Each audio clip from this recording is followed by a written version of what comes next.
Ahojte, tak díky za predstavenie. Ešte raz, moje meno je Richard, pracujem vo WebSupporte ako obsahový stratég. Znie to tak vzletne, ale tak to je. A skúsim vám dneska aj ako keby, že predostrieť, že podľa jakého vzorca alebo nejakého frameworku sa snažíme my tvoriť obsah, ktorý nám minulý rok, alebo vďaka ktorému sme minulý rok dokázali zvýšiť čítanosť na firemnom blogu o nejakých 300%. Ja som rád, že organizátori uviedli Patrika z Content Fruit ako prvého, ktorý predstavil ako keby, že celú ten proces analýzy a týchto vecí, ktoré ja sa budem snažiť ako keby preskočiť a skúsim vám predstaviť už ako keby, že akým spôsobom to urobiť a čo vám k tomu môže pomôcť. Môj pôvodný názov tej prezentácie sa týkal komunity, alebo ako zapojiť komunitu, čiže ja som to trošku tak keby sa snažil upgradenúť, že ako vytvoriť virálny hit a ako vám v tom môže pomôcť komunita. Čiže prvá vec, je potrebné zistiť, kto ste, ak sa stanete content marketérom a dostanete ako keby už nejaký existujúci kanál, tak je dôležité ho celý zanalizovať, čiže analýza obsahu, to je v tej marketingovej reči ten spodný riadok, analýza obsahu a distribučných kanálov. Čiže toto všetko prebehol už vlastne za mňa Patrik. Je dôležité zistiť, aký obsah funguje, všetko vám toto vedia prezradiť analyticsy, vedia vám to prezradiť reakcie na tom blogu, alebo teda na tom médiu, kde publikujete ten content. Ešte to chcem povedať, že ja sa budem dneska snažiť hovoriť o zdroji toho contentu len v rámci blogu ako keby a ostatné sociálne siete, ktoré tiež majú vlastnú contentovú stratégiu, tak tie budem dnes pomenovávať len ako distribučné kanály.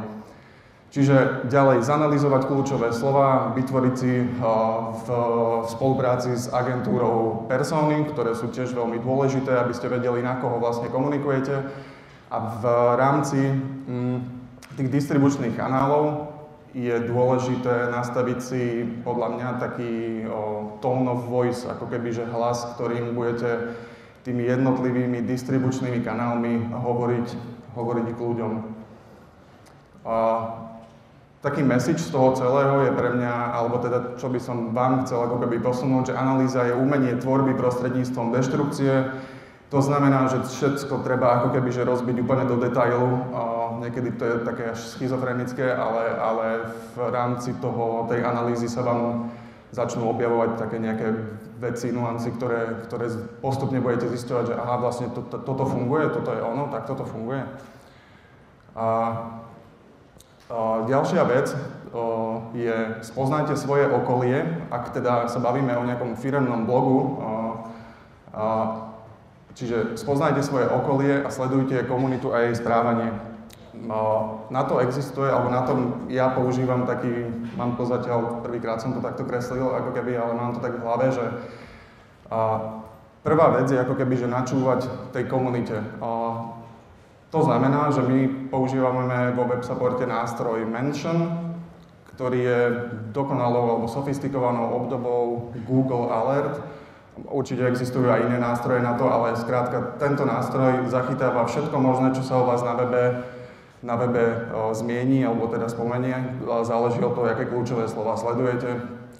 Teda v zásade ja sledujem to, aby som vedel, že kto o mne čo hovorí kde v rámci WebSupportu, alebo aj o kľúčových slovách, hostingu, doménach, hocičo. Čiže prvá vec je ako keby, že načúvať tej komunite. Druhá vec je sledovať tú komunitu v zmysle, že viem si tam už ako keby, že trvá to nejaký čas, niekoľko mesiacov, možno rokov, alebo rok, a sledovať tú komunitu a vlastne určiť si ako keby, že kto je v rámci toho vášho biznisu na internete ako keby taký ambasádor, alebo kto je taký, kto má nejakú karmu, to nazvem, alebo kto je populárny v tej komunite. No a začnite sledovať tých ľudí, ako keby je to prácne, ale je to zase také ako keby, že tak budovanie aj takého vzťahu. Čiže sledujete tých ľudí, viete, že majú dosah, sú rešpektovaní v tej komunite. No a ďalší krok je ako keby, že vytvárajte si s nimi vzťah. Ja to robím tak, že ja si s tými ľuďmi začnem píšem si s nimi nejakú dobu. Nie je to hneď teda za účelom, že tých ľudí budem chcieť v budúcnosti použiť alebo teda zapojiť ich do tvorby nášho kontentu. Čiže vytvárajte si s nimi vzťah. To znamená, že píšem, zistujem, viem, že písali niečo o hostingu, zistujem teda, ako fungujú a či by prípadne vedeli niekedy v budúcnosti nám pomôcť s obsahom. Čiže je to taký cyklus ako keby a je to také ako keby v bežnom živote také nadväzujete priateľstvo, alebo jak by som to nazval. Ďalšia vec je, alebo teda to je taká tá message, že keď ľudia hovoria, tak počúvajte. Veľa ľudí, to je taký psychologický jav, veľa ľudí je v rámci rozhovoru vždy po nejakých 30 sekundách vypínajú a už rozmýšľajú nad vlastnými vecami a nedokážu vnímať. Čiže to je taká message, keď ľudia hovoria, tak počúvajte a skúste z toho niečo vyťahnuť. A ďalšia vec je, nájdite svoj sweet spot, to znamená, že to, čo som zistil z tej analýzy, z analyticsov, že aký obsah funguje a zistil som, alebo teda budem sa snažiť ako keby zistiť, aké potreby má komunita, alebo že som pomaly zistil, tak to je také hľadanie toho sweet spotu, že čo vlastne tá komunita chce a čo som ja zistil, že funguje. Z analýzy mi vyšlo, ja to teraz tak ako všetko zjednodušujem, nechcem vás ani číslami nejak zaťažovať, z analýzy mi vyšlo, že ľudia oceňujú vlastný názor. Ja to poviem teraz tak, že veľa článkov bolo úspešných už len v rámci nejakého názoru, alebo možno aj autority, keď to písal Mišo Truban, tak to hneď všetci inak vnímajú, ako keď to píše niekto druhý. Veľa funguje motivačný obsah, rovnako recyklovanie článkov, to je myslené v zmysle, že keď viete, že nejaký obsah niekedy fungoval, že nejaký článok vám zafungoval, tak je veľký predpoklad, že keď ho znova oživíte, updatenete, že vám zafunguje znovu, čiže je to jeden z takých predpokladov, alebo nám sa to tak overilo, že to recyklovanie fungovalo. Ak je ten článok samozrejme kvalitný. Z analýzy vyšlo, že ľudia, ktorí sledujú, alebo ktorí čítajú náš blog, majú radi interné info a majú radi úspechy firmy. Z komunity, keď som ju ako keby že rok tak nejak analyzoval, tak mi vyšlo, že ľudia píšu a majú radi ako keby že tipy a triky na hocičo. V rámci samozrejme, že toho nejakého segmentu alebo online. Majú radi tipy a triky, majú radi podnikateľské rady, majú radi rozhovory, príbehy úspešných a majú radi ako všetci asi veci zadarmo. Čiže hovorím teraz o článku v zmysle 50 zdrojov pre obrázky zadarmo, hej, už to samé ako keby, že si budú ľudia ako keby čítať, zdieľať. Čiže ten proces je ako keby taký, že analýza, pochopenie tej komunity a už z tohto sa vám začne ako keby vynárať taká nejaká vízia toho, že čo asi funguje a čo by som ako keby, že mohol ako keby publikovať. Čiže vízia je umenie vidieť to, čo je pre iných neviditeľné. Ďalšia vec je, že zistíte, kde ste silní, to je také definovanie distribučných kanálov a ich význam. U nás je to teda, keď sa bavíme o blogu, blog je niečo, kde vlastne ten content tvoríme a všetko ostatné je tak hierarchicky zaradené pod tým, že je to od najsilnejších kanálov až po také menej, alebo po také slabšie. Čiže beriem to v rámci ako keby dosahu, kde vlastne ten článok budem ako keby distribuovať. Pod tým tie popisky, to sú vlastne také tie tone of voice, to je niečo, že ten blog je, každý článok sa snaží byť ako keby náučný alebo v niečom hodnotný a to, ako uvádzam ten článok na jednotlivých sociálnych sieťach, má vždy ako keby iný tone of voice. Viem, že na Facebooku fungujú také tie motivačné veci, čiže článok nejakého typu sa snažím statusom uviesť ako keby takým motivačným spôsobom, lebo viem, že na to budú ľudia viac klikať a budú si to viac čítať. Twitter je viac taký odporúčací, čiže tam sa snažím takým tónom a takým jazykom, ako keby, že ľuďom podsúvať ten obsah. Newsletter je zdvorilý, bo je tam veľa zákazníkov, snažíme sa byť k ním slušní a ako keby, že nie je to nič také silené alebo tak. A takto je vlastne vlastne smerom dolu. Takýmto spôsobom to funguje u nás. Čiže iný jazyk, iný pohľad na vec. Je rozdiel, keď niekomu podávam niečo a je rozdiel, keď to budem hovoriť mojej mame a keď to budem hovoriť kamošovi, ktorý tomu rozumie. Čiže to je ten rozdiel medzi tým odborným a menej odborným alebo nejakým takým vtipným. Ďalší krok je definujte si pre koho a čo. To je ako keby, že v tej marketingovej reči zákazník versus obsah, respektíve cieľové skupiny.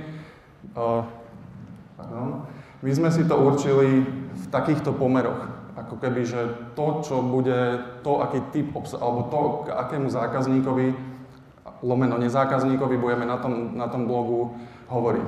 50% obsahu je ako keby, že obsah tvorený pre viac menej nezákazníka. Je to vlastne content typu, kedy sa snažíme dvíhať povedomie o tom, že WebSupport je nejaká firma, ktorá respektíve je to typ kontentu, ktorý sa WebSupportu vôbec netýka, ale už len to, že ten človek zaregistruje, že to je na blogu WebSupportu, tak pre nás je to ako keby, že OK, že zaregistroval nás, niekedy sa možno vráti alebo tak, čiže toto je to dvíhanie toho povedomia. 44%, tie percentá sú tak ako od oka, ale je ako keby, že starostlivosť o zákazníka, čiže v zmysle, že sa snažíme na tom blogu tvoriť veľa obsahu, ktorý pomôže online podnikateľom, ktorý pomôže blogerom, freelancerom a snažíme sa im ako keby, že podsúvať taký, že kvalitný obsah. Len 5% je obsah typu vyvolávanie túžby po tom produkte, ktorý vy ponúkate. Čiže je to, neviem, a 1% je len ako keby, že výzva k nákupu. To je fakt, že len v prípade, keď uvádzame nový produkt alebo tak, že sa snažíme také v rámci toho call to action tam dať kúp si, získaj a niečo podobné. A na druhej strane je typ obsahu, čiže 70% obsahu sa snažíme tvoriť takého všeobecného, 15% interného a 10% si nechávame na experiment typu, nespomeniem si teraz čo, ale ako keby, že snažíme sa si tam nechať takú rezervu a skúšať testovať rôzne trendy a jak to funguje. Čiže zase je rozdiel s kým a ako komunikujete a akú informáciu mu podsuniete. Teraz sa posúvame už do takého, do časti, kedy už ako keby, že môžeme začať tvoriť ten virálny hit. To virálny nechcem, aby pôsobilo nejak tak pejoratívne, virálny v zmysle, že sa ten článok zdieľa, číta a nie je to ako keby, že vtipné meme, hej. Čiže to je taký, ako keby, že podľa tohto, ako keby, že toto nazývam takým, že vzorcom úspechu, podľa ktorého fungujem a podľa ktorého sa nám podarilo zvýšiť o tých 300% čítanosť. Ak si odmyslíte tie spodné dva riadky, tak na ľavej strane toho prvého riadku je ako keby, že prvý cieľ, ktorý chcem dosiahnuť tým článkom, to je teda, že čítanosť. Na pravej strane mám ako keby, že teraz nastrelený cieľ, že chcem za mesiac dosiahnuť 25 000 čítanosť. A tie 4 veci sú ako keby atribúty, alebo také nejaké atribúty, ktoré vplývajú na tú čítanosť. Ako som už spomenul, to je to recyklovanie, čiže keď viem, že nejaký obsah už mi raz fungoval, je veľká pravdepodobnosť, že bude fungovať znovu, ak ho updatenem, ako keby, že vytvorím na novo. Nie vždy to funguje, ale častokrát nám to zafungovalo. Neodmysliteľná vec je kvalita, ťažko posudzujeme, ale minimálne si môžete vypýtať názor fundovaného človeka, keď tvoríte nejaký článok, že aký má na to názor a či vie on povedať, či je to kvalitné alebo nie. Viralita tiež je to také, že z vášho pohľadu skúste sa spýtať okolia, kolegov alebo tak, či je tam potenciál šírenia toho článku v zmysle audience for audience, typu, že vytvorím článok 25 najkrajších rozhľadní na Slovensku, tak viem, že toto je typ obsahu ako keby, že audience for audience, že si to budú minimálne tí ľudia už z takej hrdosti, ako keby, že z tých 25 miest, že to budú zdieľať a budú že sa tým pochvália. A ďalšia vec je distribúcia na sociálnych sieťach, či už platená alebo neplatená. Čiže to sú 4 veci, podľa ktorého, keď robím článok, tak sa prvá pozerám na tieto a aspoň keby jeden z týchto atribútov, keď to spĺňa, tak viem, že teoreticky to môže zafungovať. Nevždy je cieľ len čítanosť, mala by tam byť aj ako keby, že vyvolanie takej nejakej interaktivity. Na interaktivitu častokrát vplýva nejaká kontroverzita, v pozitívnom aj v negatívnom, vy sa snažíte asi v pozitívnom. Tiež súťaž, to je také bežné ako keby, ale málo kedy to robíme, ale súťaž, ak sa súťaží o zaujímavé ceny, tak to funguje. A samozrejme autorita. Je rozdiel zase, ako som spomenul na začiatku, keď článok napíše niekto menej známy, alebo ho napíše, ako som spomenul, Miša Drubana, ktorý už pod tým ako keby máte istý engagement tých ľudí, že sa mu tam budú vyjadrovať tomu, budú to lajkovať, šerovať, komentovať. Tým myslím tú interakciu. No a každý ten článok by mal mať nejaký cieľ. Pre nás je to momentálne treba kontakt, čiže zber lídov ako keby, že tým, že vám ten človek dá kontakt, je to istá taká forma dôvery. No a tam už nemáte ako keby moc na výber, buď môžete AB testovať, či to bude nejaký pop-up okno, alebo to bude len link, alebo to bude nejaký input na vloženie mailu. Čiže toto je taký framework, podľa ktorého sa snažím vždy na každý článok pozerať, že spĺňa niečo z týchto vecí. Ak áno, tak viem, že teoreticky môže fungovať. Nie vždy, ale tak to je tá mágia. To je vlastne to, že intuícia častokrát klame. O úspechu rozhodujú testy, čiže si to viackrát vyskúšajte a uvidíte, či to bude fungovať alebo nie. No a ďalšia vec je, začnite plánovať. To je také, že stratégia a zapojenie komunity. Patrik tu hovoril o takom publikačnom kalendári alebo pláne. Ja mám takýto na kolene vyhotovený, úplne lamerský, v nejakom Google Docs a mám tu, len to v rýchlosti prejdem, ako keby, mám tu nejaký stack blogov, ktoré buď boli publikované, alebo teda budú publikované. Úplne ten prvý stĺpec je v rámci stratégie, ak máme nejakú kampaň, to F-ko je treba nejaká free webová kampaň, ktorá beží, ak tomu ide nejaký podporný obsah. Čiže snažím sa ako keby v rámci toho stĺpca si definovať, že ktorej kampane alebo akej stratégie, čo tým chcem vlastne aj dosiahnuť tým článkom. Napravo sú persóny, na koho vlastne komunikujem a potom ešte za tým, to tam teraz nie je zobrazené, ale sú tam kľúčové slova. Dôležitá vec je, že ja do tohto publikačného plánu púšťam aj tú komunitu, o ktorú som spomínal na začiatku. Keď už som si vytipoval a dostal sa do kontaktu s nejakými ľuďmi, momentálne ich je nejakých 15, tak ja ich púšťam vlastne do tohto, nech oni vidia ako keby, že celý plán, ktorý tvorím ja, ale spoločne s nimi sa snažím ako keby, že meniť a tvoriť ten publikačný plán v zmysle, že častokrát sa stane, že tá komunita vám vie veľmi pomôcť v tom, že počuj, tento článok nedávajme tento mesiac, dajme ho na budúci, veď vtedy bude frčať nejaká kampaň iná a môže to zafungovať lepšie, čo je úplne super. A vlastne vy tým neprezrádzate žiadne nejaké firemné tajomstvo alebo tak, a čiže komunita vám vie častokrát v tomto pomôcť. Čiže plánujte, za mňa je to tak, plánujte spoločne s komunitou. Komunita nám veľmi pomáha ako keby, že spolu tvoriť ten obsah. Za iných okolností by sme si ten obsah možno tvorili sami, dvaja, bolo by to 4 blogy mesačne, teraz ich je povedzme 16. Nájdite správne publikum, to je teda forma distribúcie.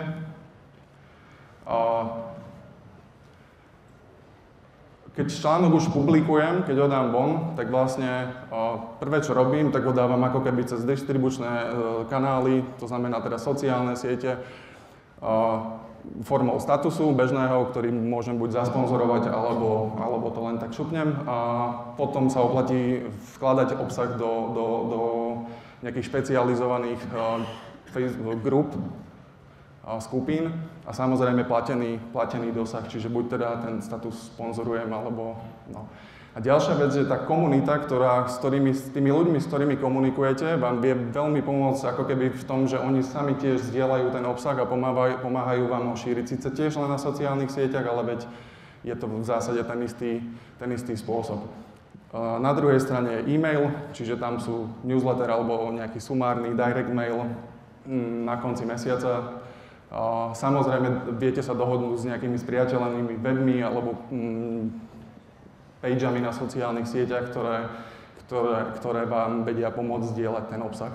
SEO to je taká vec, že ktorá tej distribúcii, nie je to v pravom zmysle distribúcie, ale je to skôr niečo, čo tej distribúcii predchádza. Čiže ak používate správne kľúčové slová, tak to SEO vie tiež pomôcť k tomu, že natrafí na to človek v správnom čase a je to nejaká autorita, ktorá začne ten obsah šíriť tiež. Čiže distribúcia je polovica úspechu. No. A tu sa dostávam do takého finále. Tešte sa z nových fanúšikov. V tej marketingštine je to práca s lídmi. To znamená, že my keď dostaneme určité nejaký audience na blog, tí ľudia, keď sa im zdá ten článok kvalitný, tak vám radi dajú ako keby, že kontakt, čo znamená v takej, že bežnom nejakom živote, že si aspoň že podáte ruky alebo vizitky si vymeníte skôr. Čiže cieľom toho blogu je, ako som už tam v predchádzajúcich slajdoch hovoril, o získanie nejakého alebo teda nejaké call to action na získanie v tomto prípade kontaktu. Čiže ak vám ten človek dáva kontakt, my mu posielame vždy koncom mesiaca direct mail, pretože výzva v tom call to action je, ak nechceš zmeškať alebo ak chceš mať prehľad v tom, čo sme publikovali za ten mesiac, tak nám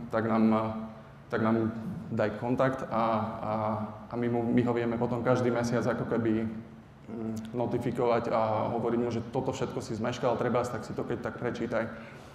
A samozrejme zase ho tým pádom posielam na ten blog, čiže zase si robím ako keby traffic z týchto ľudí, čiže je to taký cyklus alebo taký kolobek.